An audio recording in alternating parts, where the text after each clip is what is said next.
a river in Cambodia, whose bed is filled with carvings of Hindu deities and Shivlingas.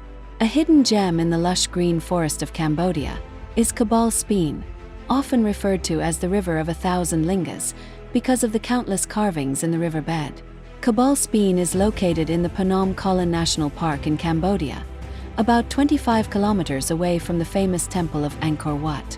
This archaeological site is famous for its intricate carvings on the riverbed and rocks.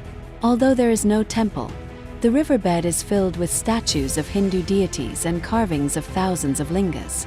There is an impressive carving of Lord Vishnu at the top of the river. There are many more impressive carvings of Lord Vishnu and Lord Shiva with his wife Uma as you go down the river. Further down the river, hundreds of lingas are visible on the riverbed. The waterfalls have images of many animals at the top. Here in this river, we will observe some carvings, which will show direct relationship with the fabulous Angkor Wat temple, which clearly indicates that the concept of Angkor Wat temple was formed here. This is where the rishis and the sages gathered here to plan, and they concluded the basic idea of this magnificent temple, how Angkor Wat would be energized and how it will be functional for centuries. Here on the bed of the river, we can see this lingam, which is very large in comparison of other lingams, and surrounded by thousands of lingams. This is the main lingam, which shows the main plan of the Angkor Wat temple. As this lingam is surrounded with rectangles after rectangle, and surrounded with water, that's how the Angkor Wat temple is surrounded by water, enclosed with multiple layers of rectangular structures. This is another lingam carved on riverbed, which is called as Panchbhut Lingam. Panchbhut Lingam shows the 5 elements of the universe, which are earth, water, fire, air and space. Angkor Wat temple is also made in Panchbhut style, in which the middle Gopuram represents the space element, rest shows earth, water, fire and air. This is the carving of Navgraha Lingam, in which the center lingam is the Surya Lingam, around which 8 other lingam are shown, which shows the 8 planets revolving around the sun, which are Chandra, Mongol, Buddha, Brihaspati, Shukra, Shani, Rahu and Ketu. Like these 8 Gopurams build around the center Gopuram represents Navgraha Lingam. This is the carving of Trimukhi Shiva. Trimukhi Shiva is a representation of the Hindu god Shiva with 3 faces, symbolizing the divine trinity, Brahma, the creator, Vishnu, the preserver, and Shiva, the destroyer, who were the main deity of this temple in its initial days, and Shiva was the center along with Lord Vishnu. This carving shows the central Gopuram of the temple, or called Garbhagriha. There are thousands of small lingams carved on the riverbed.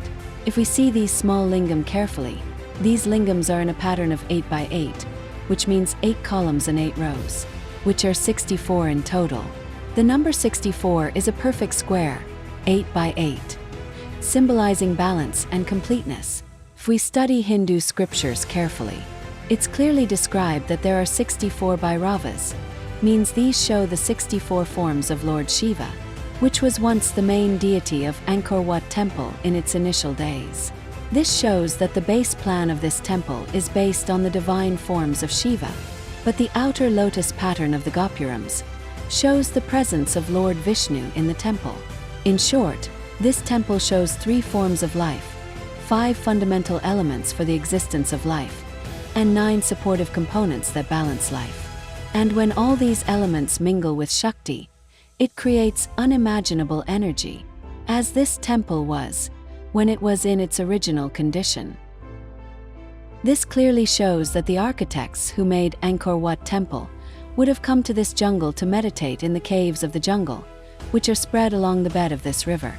And having meditation here, they could have planned the perfect map of Angkor Wat temple surrounded via water in Panchbhutam style. Even today, a lot of rishis and munis or sages come here and meditate. So naturally, it is a powerful place when you meditate naturally. You go into a different zone, the energy is still palpable, but certainly there's a lot of mystery and mysticism running all around this. Other carvings that have been carved on one side of the horizontal cut face are that of Lord Shiva and his wife goddess Parvati, sitting on Nandi and Ganesh near them, reclining Vishnu on Sheshnag with his wife goddess Lakshmi near his feet, and Lord Brahma on the lotus that comes out of Lord Vishnu's navel, Lord Brahma depicted with 4 faces and sitting on a lotus. A single piece of riverbed sandstone rock is carved with lingam motifs that depict neatly cut Shivlingas. The carvings on the opposite side of the riverbed are that of the iconic reclining Lord Vishnu with goddess Lakshmi and Lord Brahma, and temples with Shivlingas as the main deity. All 3 gods of the Trinity are covered on one rock face. It is a brilliant vision and realization by the devout craftsmen/hermits of those days. To reach this archaeological wonder called Gbal Speen, one must walk 1.5 kilometers uphill through a dense forest. Although the path has been cleared for walking, the walk is of moderate difficulty due to the natural gradient. The 45-minute climb leads to a jaw-dropping site that has an entire rock surface full of carved images of deities. The riverbed has a natural stone bridge which spans the breadth and is the best place to see these carvings cut in the riverbed. The site was discovered only in 1969 and was again cut off from the world due to the Khmer Rouge civil war in Cambodia. There is a river like this in India too, which is known as the Shastra Lingam River. If you want to know about it, then you must watch this video. For more updates, visit our website encryptedpast.com or subscribe us on YouTube or WhatsApp channel.